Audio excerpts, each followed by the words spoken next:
Assalamualaikum warahmatullahi wabarakatuh. Saya atas nama Darni Julamin dari Prodi PIAUD 3B. Saya akan menjelaskan tumbuh kembang anak. Pertama, saya akan menjelaskan apa itu pertumbuhan dan perkembangan. Jadi, pertumbuhan adalah perubahan yang bersifat kuantitatif, dapat diukur dan terjadi secara fisik. Pertumbuhan pada anak dapat dipantau melalui pengukuran tinggi badan, berat badan, lingkar kepala, dan pengukuran lainnya sesuai dengan standarisasi alat ukur tertentu. Sedangkan perkembangan adalah pertambahan kemampuan struktur dan fungsi tubuh yang terjadi secara kompleks. Misalnya anak sudah dapat berbicara dan berjalan. Perkembangan anak dapat dipantau melalui cara anak bersikap, bermain, belajar, dan berbicara. Yang kedua itu stimulasi tumbuh kembang otak anak. Stimulasi jaringan otak sangat penting pada masa periode emas anak.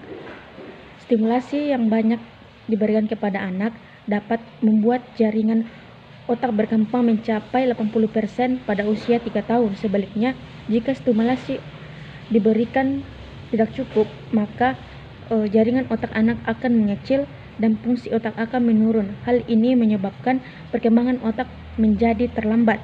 Selain itu, dapat mempengaruhi perkembangan kecerdasan otak, penyimpangan tumbuh kembang, bahkan gangguan perkembangan yang menetap.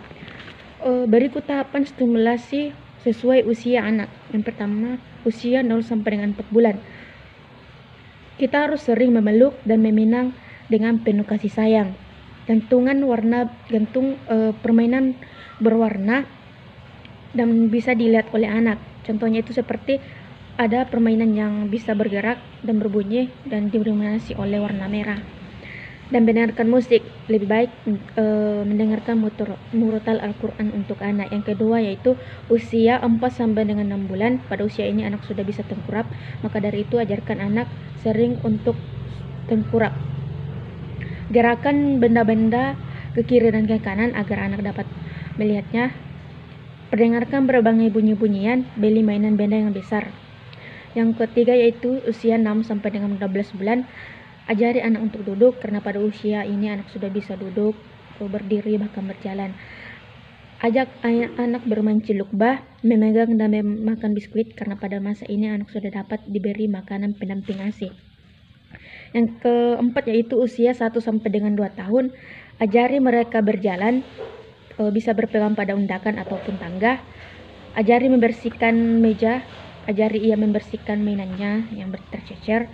Ajari untuk mencoret-coret di kertas. Selanjutnya itu usia 2 sampai dengan 3 tahun, ajari ia berpakaian sendiri, ajari melihat buku gambar, bacakan cerita, makan di piringnya sendiri, cuci tangan, buang air besar dan kecil. Selanjutnya usia 3 sampai dengan 5 tahun, minta anak menceritakan apa yang telah ia lakukan, dan jika ia gagap, bantu ia untuk berbicara. Tahukah Anda bahwa pada tahun pertama anak, berjuta-juta koneksi sel akan tumbuh di dalam anak yang disebut sinapsis saraf. Selanjutnya saya akan menjelaskan pembagian area perkembangan anak. Perkembangan anak dibagi menjadi beberapa area, yaitu yang pertama motorik kasar, termasuk berjalan dan berlari, motorik halus, menggambar, sensorik seperti melihat, mendengar, dan lain-lain, bahasa, mengucapkan kata, lalu kalimat, selanjutnya sosial, bermain bersama, bermain bergantian, ataupun ia bermain sendiri. Pertumbuhan dan perkembangan berbeda timbulnya, namun tetap ada batasan yang cukup kuat di mana masih dapat dikategorikan normal. Untuk mendukung pertumbuhan anak dibutuhkan kecukupan gizi yang baik. Kurang gizi dapat menyebabkan gangguan perkembangan intelektual si kecil.